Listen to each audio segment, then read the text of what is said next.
Today practical is inverter duty motor. Okay. So this is a VFD, variable frequency drive. Then phase, it is a neutral terminal, 2 terminals. It is a frequency knob and run button and stop button. Frequency and voltage and ohm meter. This is a display.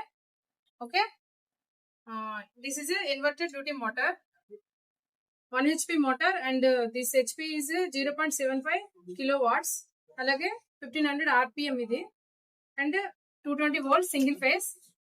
ఇది shaft, దీని parts వచ్చి shaft and front and back and cups are hand covers అంటారు. అలాగే ఇది body లేదా yoke అంటారు. ఇది name plate, ఇది బేస్మెంట్ అనమాట.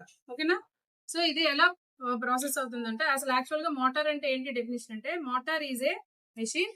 It is converted into electrical energy, converted into mechanical energy. That is called motor. Okay na? Electrical energy ni mechanical energy ga convert చేసేదాన్ని మనం మోటార్ అని అంటాం. ఓకే. సో ఇప్పుడు ఈ మోటార్ ఎలా వర్క్ చేస్తుందంటే, మనం ముందు ఇక్కడ ఏసీ సప్లై ఇచ్చుకుంటాం. So AC neutral already connection ఇచ్చుకున్నాం కదా. సో ఇప్పుడు స్విచ్ ఆన్ చేసిన తర్వాత మోటార్ ఆల్రెడీ ఆన్ అయింది కదా, విఎఫ్డి ఆన్ అయింది. సో ఏసీ పవర్ సప్లై వచ్చి ఇక్కడ విఎఫ్డికి వస్తుంది. ఓకే. వచ్చిన తర్వాత ఇక్కడ ఏం చేస్తాం, మనం ఇక్కడ రన్ బటన్ ని క్లిక్ చేసిన తర్వాత ఇక్కడ ఫ్రీక్వెన్సీని చేంజ్ చేస్తున్నాం. సో ఫ్రీక్వెన్సీ చేంజ్ చేసిన వెంటనే ఇక్కడ మోటార్ అనేది రన్ అవుతుంది. ఇక్కడ already forward bias, reverse bias ఉన్నది. ఈ 6 మార్క్స్ బట్టి ఫార్వర్డ్ బయాస్ కావాలంటే ఫార్వర్డ్ బయాస్ మార్చుకోవాలి, రివర్స్ కావాలంటే రివర్స్ లో మార్చుకోవాలి అనమాట. సో ఇక్కడ ఎడ్జెస్ చూపిస్తుంది. ఇక్కడ మనం 15 ఎడ్జెస్ లో పెట్టుకున్నాం. నేను ఇంకా ఫ్రీక్వెన్సీని మళ్ళీ పెంచుతూ ఉంటే ఇక్కడ మోటార్ స్పీడ్ కూడా పెరుగుతుంది. సో ఫ్రీక్వెన్సీ మీద మోటార్ అనేది డిపెండ్ అయి ఉంది. ఫ్రీక్వెన్సీ చేంజ్ చేస్తున్నా, ఫ్రీక్వెన్సీని హైలో పెట్టినప్పుడు మోటార్ కూడా స్పీడ్ హైలో తిరుగుతుంది. సో నేను ఫ్రీక్వెన్సీని అలా లో చేస్తున్నాను. ఫ్రీక్వెన్సీ లో చేయగానే మోటార్ యొక్క స్పీడ్ కూడా తగ్గిపోయింది. అంటే ఇట్ డిపెండ్స్ ఆన్ ఫ్రీక్వెన్సీ అనమాట. సో ఫిక్స్డ్ గా ఉండే ఫ్రీక్వెన్సీని మనం వేరియబుల్ ఫ్రీక్వెన్సీగా చేస్తున్నాం.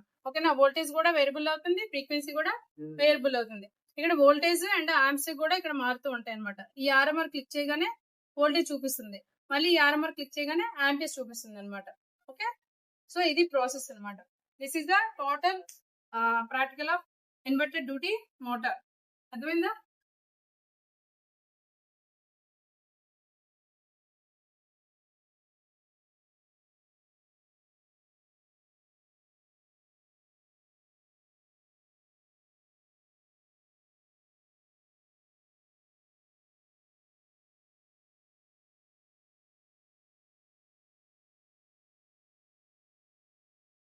అదేనా?